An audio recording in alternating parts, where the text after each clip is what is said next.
nhoroondo yedu yakatibatsira zvizhinji kuti chengete dunhu rino, kuziva nhoroondo yedu kuti isu tiri vana verudzi rweTembo Karimudeve takagara pano nokuda kwekuchengeta nzvimbo iyoyi.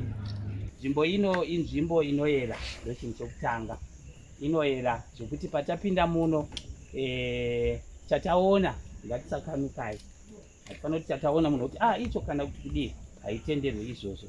Tine vanhu vakawanda vakaita zvamazoitawa nemukomana anga ari pano kuti kana ukakanuka nekuda kwekuyera kwayo unogona kutetereka ukaenda.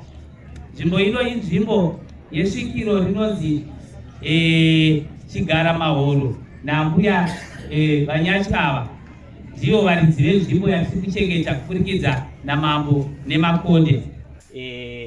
Ichiyera kudaro tine gore rayakatiyerera, ndoda kutaura zveuyera. Ine gore yakatiyerera pakauya vanhu muna 2004. Nzvimbo ine nenzvimbo iri seriyo, maybe maminista zedu aida kuzoiona kana tine mukana. Asi kana tisina, kune nzvimbo iri seri kuyakaita nemazimiti mahombe. Nokuya kwakaita vanhu takanzoti yange yakafenzwa neNRB kuma 80 something. But yakazoti pauya vanhu yakatanga kudonha miti ichitsva yega, ichitsva miti chingowa. Asi chaishamisa ndechekuti kwatsva moto nhasi, mangwana unoona tsanga dzabuda dziri girini. Ndochinhu chaitishamisa.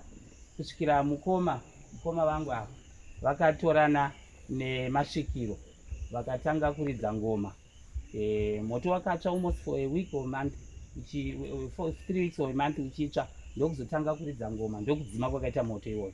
So ndochinhu chishamiso chatakaona chenzvimbo ino. Nzvimbo ino ine mapako, hatiri kufungidzira kuti anolinka nechino eKFC.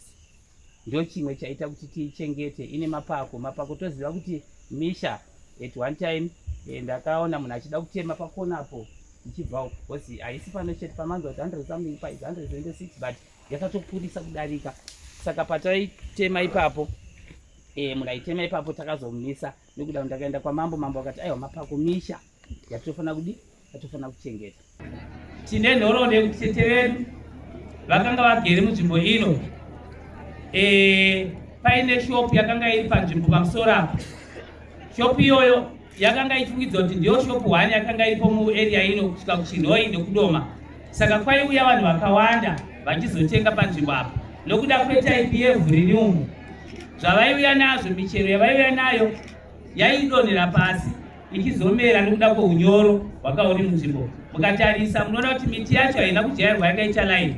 Miti yakangomera haphazardly, chireva kuti yaingomera payakandwa mhodzi inomera.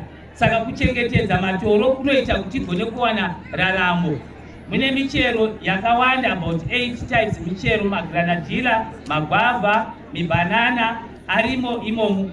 So ndoda kutenda kuti patiri kuchengeta nzvimbo dzedu nyoro tiri kufambirana nedingindira ari kufamba namai mai vedu First Lady Mai Mnangagwa yekuchengeta matoro. Ndazwa pano kuti takapinda muCOP 15 tikapuwa president yekuchengeta matoro. Saka kuti nzvimbo ino ichatorwa semucherechedzo wenyika yeZimbabwe yekuita zvakanaka kuchengetedza chivanhu chedu nematoro edu. Ndatenda mazvita.